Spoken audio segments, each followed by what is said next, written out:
You guys are probably wondering, Jobito, what have you been up to for the new year so far? And really all this month, I've been playing another gacha game that I'm really addicted to right now.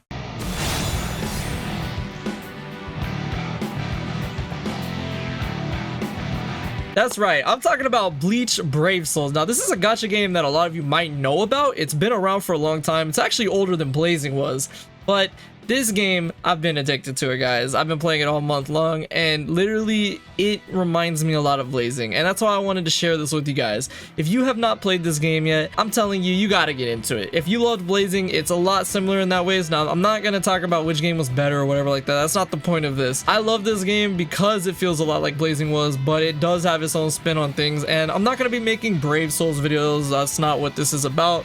This is a one-off thing. I'm gonna be playing this in my own spare time, which is really refreshing because I haven't done that in a long time with a gacha game. So I'm gonna be playing this in my own spare time with my friends, but I'm gonna tell you why this game is so awesome. Now, first, we need to go back in time by a few years to tell you guys the backstory of how I first got into this game, why I dropped it, and why I'm back into it now. So I have a friend that plays Bleach Brave Souls, and he's been playing it since the game first came out, and that was a long time ago. He first told me about it like a few years ago. I'd say almost 5 years ago now, and this was before I even was like really into Blazing. I was just starting to play Blazing. I didn't even make content on the game yet, and I got into it. I played a little bit of Brave Souls, and then I stopped. Barely did anything, honestly, and I'm really regretting doing that now because it's such a good game. And I still play with that friend, and funny enough, he's actually the one that got me into Blazing as well. So you would think by then I would have listened to his gacha taste because it's obviously very good, right? Well, he does play slime as well, so maybe not so much. But after all that time, I'm actually playing this game, and I've been having so much fun, guys. I'm technically a new player because I really didn't have anything from then, but it is the same account, and it's been so much fun because this game feels a lot like Blazing. It has so many great aspects of the gacha game style from back then that is very refreshing, because although I enjoy playing games like Genshin and things like that, it's just I like this style. It's kind of like an arcade style for a game. Also, I want to say that the Sakura background music is by far the best, and I don't want to hear otherwise.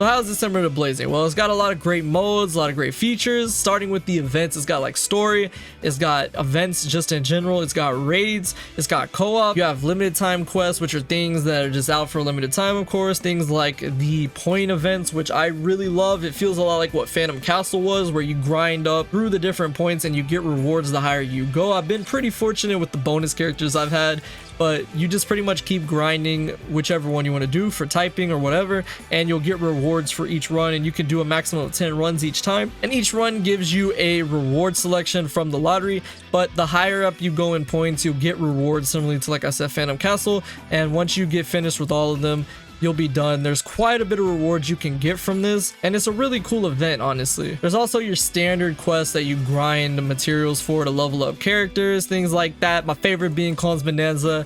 It's not a meme. I grind this so much. 99% of my stamina goes towards this, and that's because I love leveling up characters in this game because it's very rewarding, as I'll talk about later. You have your classic raids, which feels a lot like how emergency missions were, which I've really missed in a game, because even though I'm probably not going to use these characters on missions, you can use them to level up your characters. You can grind them out and get rewards for that as well, and it's just your classic raid style event, which is really fun, and I've always loved this sort of thing. So having a type of system like this back is actually really cool, and I still haven't even done most of these, so that gives me something to do. Now, your difficult quests. This is content that is limited. You only have about 10 times per each one a week, which is really special about it, but it's also pretty challenging content. Some of this you can do in co-op, but it's actually really challenging, man. I'm not gonna lie. Even if you get a good character, doesn't mean you're good with this. It can still be very difficult, and I'm looking at you, dodges. I'm talking about the dodges in particular. Those, literally, I hate that. I hate that so much. But yeah, these are really fun events that you could do every week to grind up materials to make your character stronger, but they're also pretty challenging, so it gives you something to work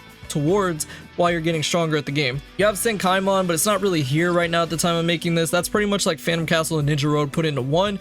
Ninja Road aspect being that the more times you do it, the more that you can get a chance to get these rewards here, which you can use at the exchange, and you can buy items with it. But it's also like Phantom Castle because it's like a wave setup where you're going up the floors, and except for it's actually better because it's more challenging, and rather than just taking the same team through the whole thing, you actually need more and more characters. That's what makes this such a difficult part of the game, one of the most difficult aspects in my opinion, because as a new player you're not going to have a lot of characters. You can get the best character in the game, but that's only one character. For this mode you need a lot of them because each floor can have a different rule. You can only take a certain typing, you can only take a certain attribute, you could take a certain affiliation. Some might be stronger on one floor but not so strong on the next, and once you get to a certain point it'll start sealing that character, so you're going to run out of characters that you can use, so you need a lot, which makes this really hard early on, and it's just something you got to work towards. So it's only going to get easier over time, which gives you a really good progression system because the rewards are amazing, and you're not going to be able to beat this for quite a while, which is very similar to Ninja Road in my opinion.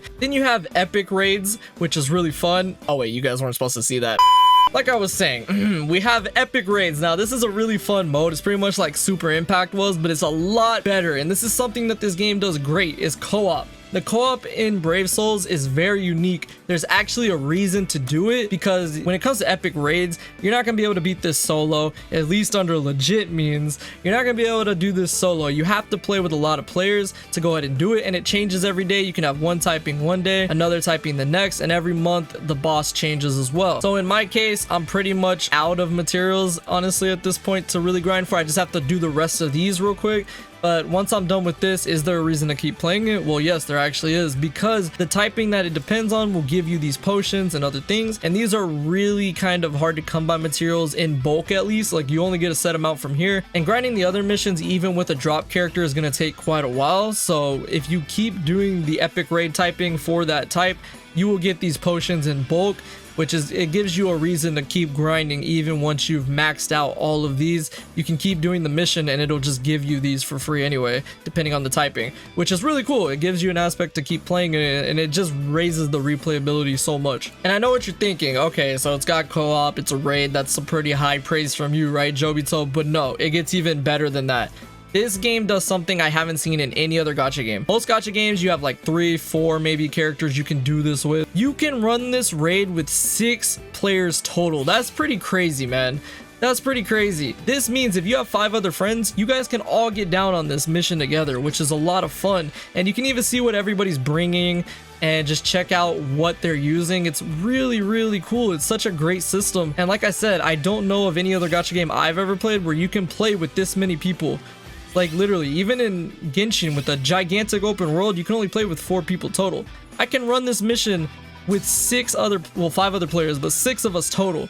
And that's crazy, man. It just gives you such a wide variety of teams you can mess around with, even though it's pretty much the same one you want to bring. And you get to interact with so many people. And if you have a guild or a clan that you're playing with, you guys can just stomp through this and it rewards you for playing with them anyway. So a game mode with 6 players means that your friend group is most likely not getting left out of this. And although a lot of the other modes, like the Bankai one, let you only take 4 people, that's an exception and there's nothing wrong with that. But having a mode like this with 6 people is pretty unique in my opinion. I haven't done a bad job so far. My account is pretty stacked already, and it's because there's been so many great banners around right now, but there's also just been really good luck on my part.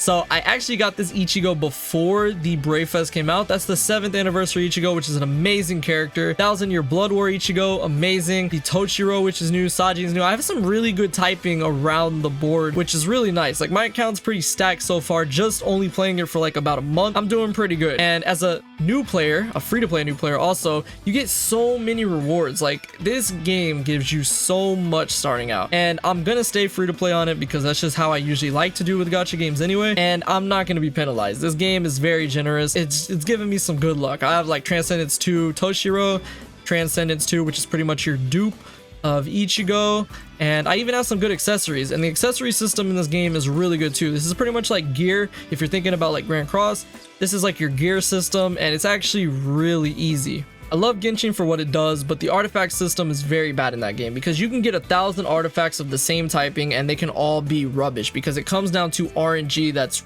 really not too great sometimes. Now, this artifact system, well, as it's called, accessories in this game, does come down to RNG in some aspects. Like, you know, you can get an artifact that you can't get an accessory that you don't want, or you can get a reroll on the second one that you don't like. But the first effect is always going to be the same for that. So like both Yukis, for example, have the same effect. That's why I would want a Yuki for a character that has like spirit pressure. So if I was going to use his strong attack, I would put something like this. Like on Ichigo, I have a Yuki because he does a really good with having his spiritual pressure up. And I re-rolled the secondary, got lucky, and I got a very high spiritual pressure. But I could always re-roll it, and you know, that comes down to RNG, but it's not like impossible. It's not going to take you forever like Genshin to get something that's a really good roll. And although there are banners that you can summon on for accessories, you really don't need to at all. Even if you get some 3-star accessories, which you really just get accessories from grinding the game anyway, and you can even buy some of them. Like this Chappie one is really good all around the board for a lot of characters on different typings. You can buy that from one of the exchange shops. But say you get 2 3-stars that you don't want. What I can do is I can go ahead and fuse these 2, and then I can get a 4-star that maybe will be really good. So like in this case, I got one that's not particularly great, but a lot of these that I actually have are from that. Now I'm not gonna lie and say I haven't summoned maybe once or twice on the accessory banner, just because why not?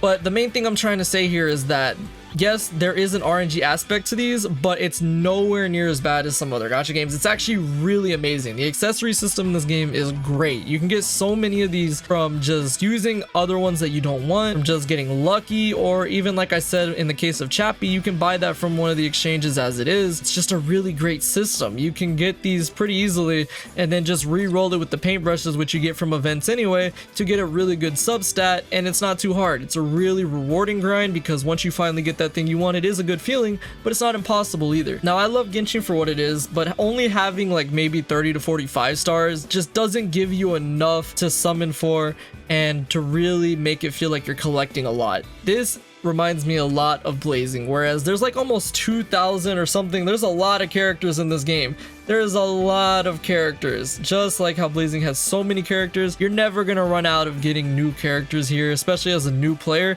and it's really rewarding because there's a great system in place for leveling up your characters. Every time you level up your characters and ascend them and stuff like that, you get a lot of rewards. So like in the case of like a 6-star, if I ascend them to level 100, I get some rewards. I think it is 50 orbs, and then if I get them to 150, you get 75. And it's only like 150 all the way up to maybe 250 for a multi. So say you get a 6-star from a multi, you're almost getting back as much as you spent by leveling up that character. It's such a good profit, and there's so many characters in this game. As you can see, I wasn't memeing when I said I like Kon's Bonanza, because if I level up these characters, I'm getting so many orbs to keep summoning with. And as a new player, this is literally how I'm able to keep summoning and getting so many good characters, and it gives you a reason to actually level up your 4-stars and 3-stars as well, because otherwise these 4-stars would probably just sit in my box and collect space. But I can level up each one of these and I get orbs for doing so. Even with 3-stars, 2-stars, whatever, you get a reward for collecting these characters, and not only collecting them, leveling them up as well. And when it comes to like 5-stars and 6-stars, I'm gonna need to do that anyway for Senkaimon, because you need a lot of characters to use it. So I'm getting a profit from it because I'm getting orbs for all of these characters, which is just insane. It's such a great system. And to spend those orbs that you're getting, the summoning in this game is pretty fantastic. It reminds me a lot of Blazing. Thankfully, it has the step ups, it has rate increase, and it has guarantee steps as well. All the things that I loved about that game is put into this game as well. And you do even get some free summons too, like on the first step of the 1,000-year blood war, you got a free multi, and on the 5th, 10th, etc., going by 5 on this banner, you get a guaranteed featured 5-star. Now the pool can be pretty big sometimes, but the 5-star draw rate by itself is pretty high, honestly, for a gacha game by itself. But also, like on a banner like this with the Brave Fest, which gives you the 7th anniversary Ichigo, an amazing character, on the 20th step you're guaranteed him. Now I actually pulled a dupe of him on like the 9th step, where it wasn't even guaranteed. There's no rate up for the feature, but it still gives you a really good chance. Like, summoning in this game is very free to play, and although I got like a character like Toshiro, I got him from the banner that had Saji and Toshiro and Kaname on it, but if you want to wait, they release banners where the character itself gets a standalone raid up, which is really good. So like this banner, if you want Toshiro, you didn't have to summon on the one where him and the other two characters that were brand new came out. You can wait till this banner comes out a few weeks later and it mostly features Toshiro and you get a higher chance at getting him. It's just such a great system and it makes it really fun to summon because you're having a high chance at getting something. It's still gacha at the end of the day, but it's a really good gacha system, honestly, and I have a lot of fun summoning so far on this. The rates up and the featured characters are pretty nice, man. I'm not gonna lie, and this is how I've been able to get such a good start to the game so far, because this Ichigo is amazing, this Ichigo is amazing, and this Toshiro is amazing, so I've been very fortunate. But yeah, that's gonna do it. I really love this game, and I'm sure there are a lot of you out there that actually have played this before or do play it, but if you haven't, I highly recommend you get into it because it's a fun game, man. It really is. It feels a lot like Blazing, and although the two games are different in a lot of ways, I feel like this game has a lot of similarities to Blazing and it does it better. And like the fact that co-op is a lot more meaningful in this game. You have things like guild battle and even PvP, which I didn't touch on, but it's done pretty well in this game as well. I haven't really messed around with those too much, but the raids even feel more plentiful in this game to go ahead and complete because you get a lot of rewards. So it's a lot of fun and I've been enjoying playing it so far. So yeah, I hope y'all enjoyed this though. Thank you so much for watching. I'm not going to be making Brave Soul videos as I said, but I definitely wanted to share this with you guys because I feel like this is a great game. But yeah, I hope y'all enjoyed this. Thank you so much for watching and I'll see you all in the next video.